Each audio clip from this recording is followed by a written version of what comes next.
What's up, guys? The topic of today's discussion, one-way discussion that is some modifications or things to consider when buying or setting up a Saber specifically for dueling.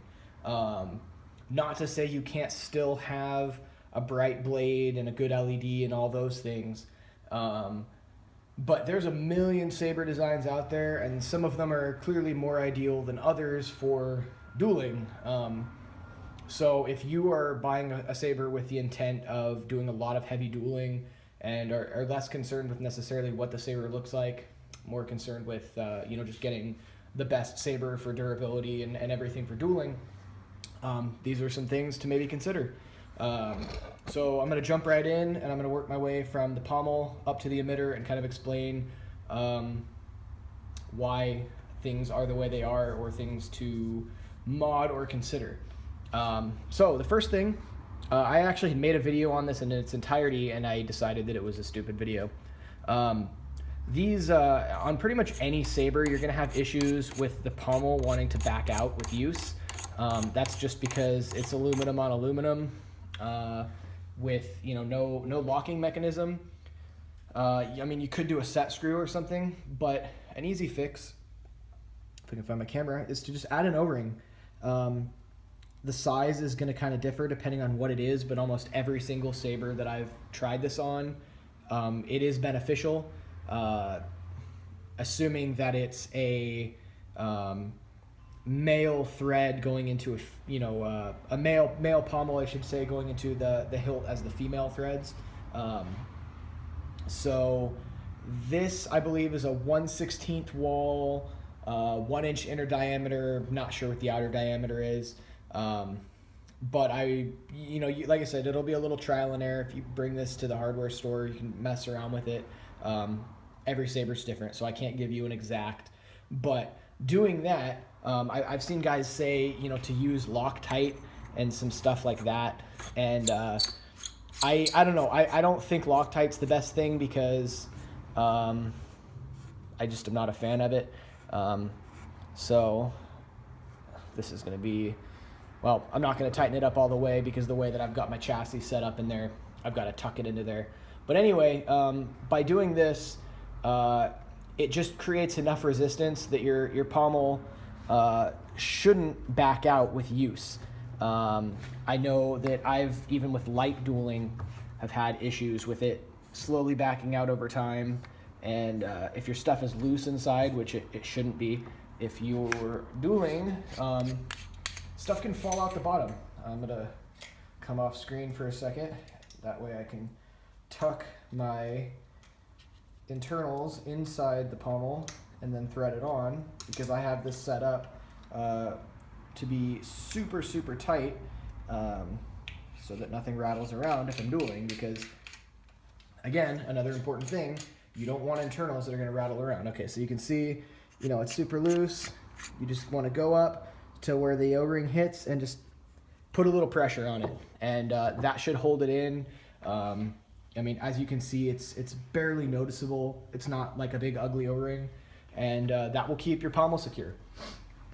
As far as insides,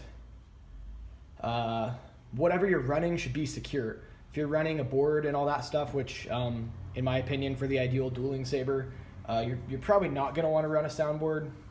Not to say you can't, but if you're just wanting a Saber to beat the hell out of dueling, either just a stunt board or stunt would be the most ideal thing. I'm running a stunt board, and so I have everything kind of velcroed, like a velcro tie around everything, and then also a T8 fluorescent lamp, the plastic shell kind of wrapped around that, so it's all super tight. There's nothing rattling. I guess that's the point. You don't want anything rattling around inside. You don't want any looseness at all. If you have looseness, that's stuff that's going to move. Moving's going to tug on wires, and it's just not good. As far as your recharge port and your switch, probably ideally you wouldn't want to run a plastic recharge port, because if this gets hit directly, it could break. But again, that's going to depend on the Saber, how you have it set up. I think a switchcraft in the pommel is kind of the best best setup I've found if I'm doing a custom Saber, just because it's never going to take a direct hit, and it looks ugly. I mean, so on the cosmetic side, having the cannon style isn't exactly the best.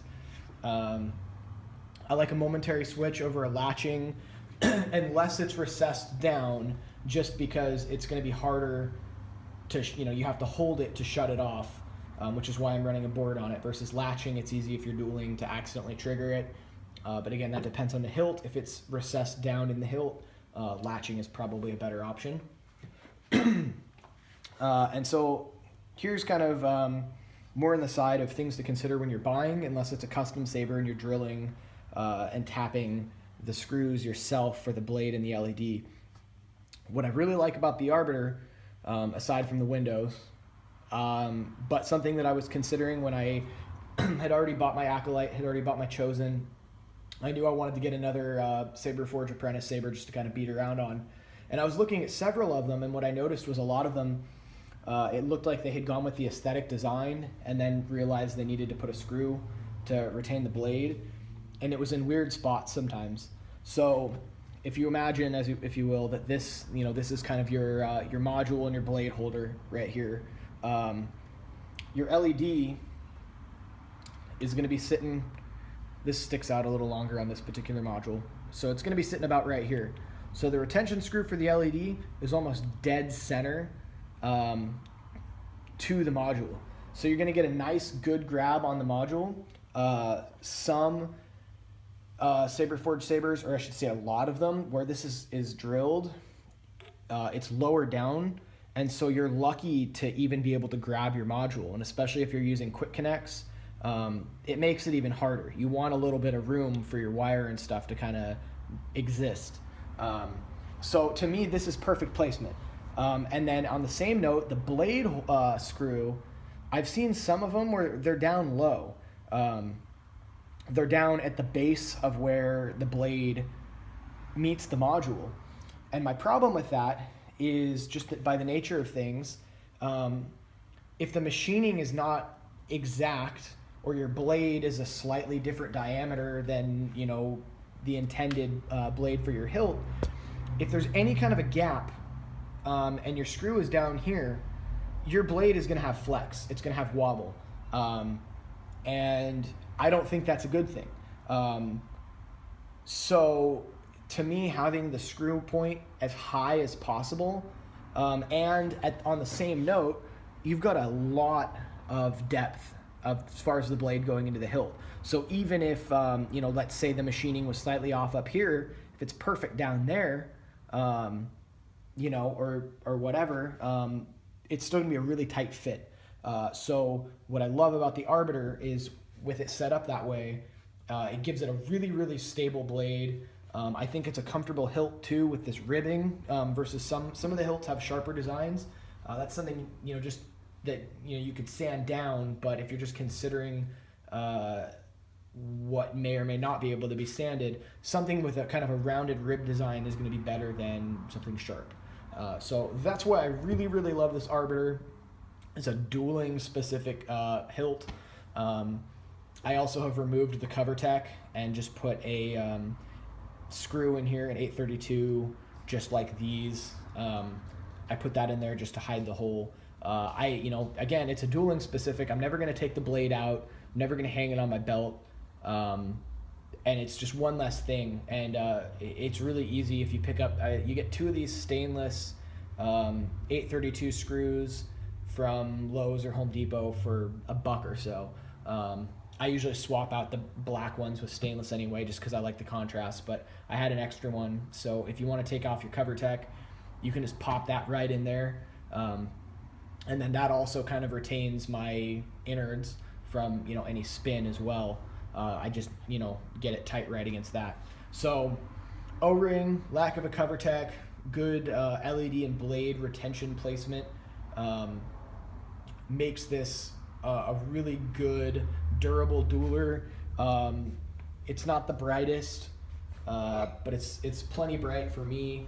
I'm running a Core FX board so that I'm going to get the lockup, which I'm never going to use, flash on clash. and the ability to use a momentary switch. So for me, those are all pluses. And I found this board to be extremely durable, especially if it's secured nice and tight in there. There's really not a whole lot on it that's gonna get banged around and break. So this is kind of my dueling setup, or duel specific setup. And so yeah, hopefully some of those things will help you out if you're trying to set up a dueling specific Saber. I mean, the easiest things are removing the cover tech and adding an O-ring. That alone you could do to any Saber, and it's going to make it so much more comfortable to hold, and you just aren't going to have to worry about your pommel falling off. And I mean, it's aluminum. If it lands on the concrete, it's going to get banged up bad. So anyway, yeah, thanks for watching. Subscribe and give me a thumbs up if you like this video. Thanks for watching.